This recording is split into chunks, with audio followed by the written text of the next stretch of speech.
Economia é com quem hoje? Quem é que estava falando com a gente? Juliana Rosa. Oh, Juliana Rosa, tudo bem? Tudo bem? Eu não sabia que você ia falar de economia hoje, Juliana. Você quer que eu fale de outro assunto? Eu acho que você falando de qualquer assunto é sempre uma atração. Mas parece que há uma certa expectativa de que você fale sobre economia.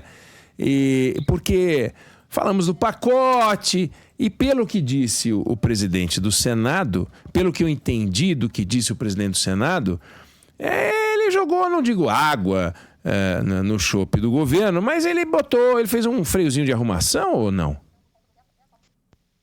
Pois é, ele até ajudou o dólar a ceder, né, Oineg? Boa tarde para você, Débora. Boa tarde aí para os nossos ouvintes. Olha só, a gente estava com um dólar hoje a 6,11. Inimaginável, né? É inacreditável isso. Inacreditável. Bateu R$ 6,11. Agora está valendo R$ 5,98 nesse momento. Ontem fechou 99, né?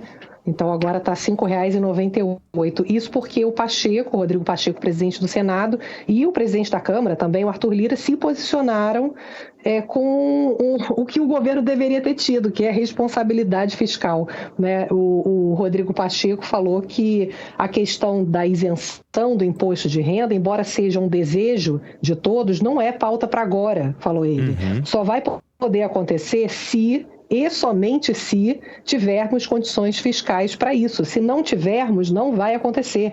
E disse, essa é uma discussão para frente, vai depender da capacidade do Brasil crescer e gerar riqueza sem aumentar imposto.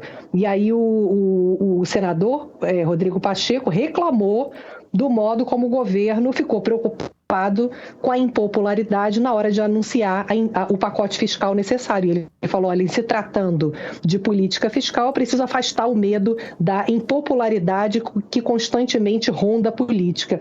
E essa foi a grande crítica, né? O Lira falou isso também, responsabilidade fiscal é inegociável e a gente só vai avaliar essa iniciativa no ano que vem. E a grande crítica, Oineg, entre outras coisas, né, foi o fato de que, tem até um bastidor interessante para você, que a equipe econômica chegou para o presidente Lula e falou, presidente Lula, não é para anunciar os dois pacotes porque vai dar ruim, né? E aí o presidente Lula falou assim, Oineg, olha, esse pacote aí está muito feio. Vamos pegar um bonito, aí a gente mistura os dois, e aí no final uma fonte me falou assim, no final ele falou, ficou um monstrengo, né, feio, não ficou nem bonitinho, né? Na verdade, o presidente Lula achou que ia pegar um pacote feio com um outro pacote bonito, ia ficar bonitinho, e ficou horroroso, né? E no fundo o presidente Lula não teve coragem de anunciar as medidas que poderiam ser mal recebidas, porque todo político tem esse desafio de dar notícias ruins em alguns momentos, Juliana, né, Inês? Juliana, vem cá, você está acostumada, você cobre economia há um tempão, e você sabe que tem uma separação bastante razoável quando o ministro é forte entre a pasta da economia e a área política do governo. É uma tensão eterna, sempre foi. O Paulo Guedes viveu isso, Zélia Cardoso de Mello viveu isso, Pedro Malan viveu isso, Guido Mantega, Palocci, todos os ministros viveram e conheceram isso. Uma tensão entre o palácio e aqueles bajuladores presidenciais que têm o privilégio de falar com o presidente a hora que eles querem falar, né? E o ministro da Fazenda vive num certo isolamento. Não todos os ministros da Fazenda vivem num certo isolamento, até porque tem uma conexão com a sociedade que não é a sociedade do voto, é a sociedade dos tomadores de decisão, dos formadores de opinião e tal. Mas o que aconteceu nesse pacote, e isso que eu queria te ouvir, o Rui Costa assumiu um protagonismo absurdo como chefe da Casa Civil. Ele deu uma entrevista dizendo o que a equipe econômica fará, que irá acalmar o mercado, irá procurar o mercado. Como assim? Ele dá tarefa agora pro Fernando Haddad? Ele foi lá e deu um cacete no Roberto Campos Neto numa entrevista, sugerindo que o Roberto Campos Neto é alguém que nem mora no Brasil, nem está comprometido com o Brasil, de novo batendo. Ele participou das entrevistas. Isso diminuiu, em grande parte, a percepção de que era um pacote econômico, virou um pacote político. E aí vem esse monstrengo que você falou. Mas não vai passar uma impressão adicional ruim de que o ministro da Fazenda está desprestigiado, perdeu o poder, perdeu capacidade de influenciar o presidente da República? Essa é a questão, inclusive o Haddad, eu estou correndo aqui, eu estou falando com você andando, bem jornalista, né? Estou chegando aqui no almoço da FEBRABAN, Federação Brasileira dos Bancos, e está aqui o ministro da Fazenda, estou aqui na porta, né?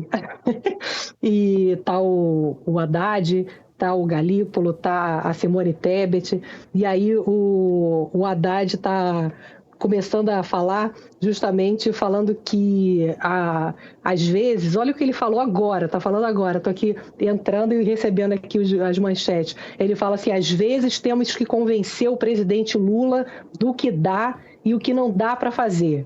Ou seja, com essa frase, ele já começa o discurso, que é um evento super importante aqui em São Paulo, né, Eneg, que é o evento anual da Federação Brasileira dos Bancos. Está ali o mercado financeiro, os presidentes dos maiores bancos do país aqui, e ele fala que ele, às vezes, tem que tentar convencer o presidente Lula do que dá e o que não dá para fazer. E, pelo visto, ele não conseguiu convencer o presidente Lula do que não daria para fazer nesse momento, né? Porque a discussão é que a questão da justiça tributária ela é importante de ser feita no Brasil. Isso é óbvio. Inclusive, é a proposta do governo, da reforma da renda. É a proposta que é uma proposta ampla, não é algo improvisado, né? O que o Haddad estava tentando convencer o presidente Lula era, presidente, vamos anunciar esse, depois a gente anuncia a reforma da renda. Vai fazer porque, tudo, né? Não misturar, que isso vai gerar. E aí o medo da impopularidade pesou. E aí ele falou agora assim, o Eneg, olha, o meu relacionamento com o presidente Lula é claro, eu tenho que ser leal a ele. Ou seja, topa tudo para poder estar ali ao lado do presidente Lula, mesmo diminuindo seu protagonismo na equipe, na agenda econômica, que foi o que aconteceu nesse episódio, né, Eneg? E para te liberar, até porque você tem que entrar para acompanhar esse evento, nós não podemos esquecer que essa ida dele, né, no dia seguinte, 2 dias depois do pacote, encontrar o chamado mercado, para a cabeça de muitos petistas, essas Glaze, né, esses mercadantes, esses Rui Costa, isso é um absurdo, né? É quase que uma subordinação do governo a esses vampiros devoradores de dinheiro que são os bancos, né? Na cabeça deles, os bancos controlam o país e tal. Devem olhar para o Haddad e falar, olha lá, esse aí se entregou de vez. Exatamente. Fica realmente aquela sensação de que ele não banca ali. E o pior, né? Eu acho que tinha também muita visão de que o Haddad teria uma capacidade de convencer o presidente Lula da agenda econômica, afinal, né? E o que a gente está vendo, que é o que você está falando aí do Rui Costa, o Rui Costa parece que está com mais poder de influência na do economia, que o Haddad, né? Na economia. É isso que é complicado, enfim. Né? Então ele está meio que tentando que se justificar agora, ele está tendo que se justificar, né? Obviamente, o fato de não ter convencido o presidente Lula, né? Começa o discurso falando isso, né? Que absurdo. Juliana Rosa, Economia com você. Vai lá cobrir o evento e voltamos a conversar semana que vem. Semana que vem não estarei aqui, mas eu estarei ouvindo você todos os dias no Band News no meio do dia, porque eu vou sair por alguns dias de folga. Que delícia, hein? Sim, senhora. Vai passear. E vai dar uma viajadinha. Tá bom. Valeu, Tá beijo. bom, então. Depois você conta o que você vai fazer. Tá bom. Até Bom mais. fim de semana, Ju. Até segunda. Um bom fim de beijo. Tchau, Ju.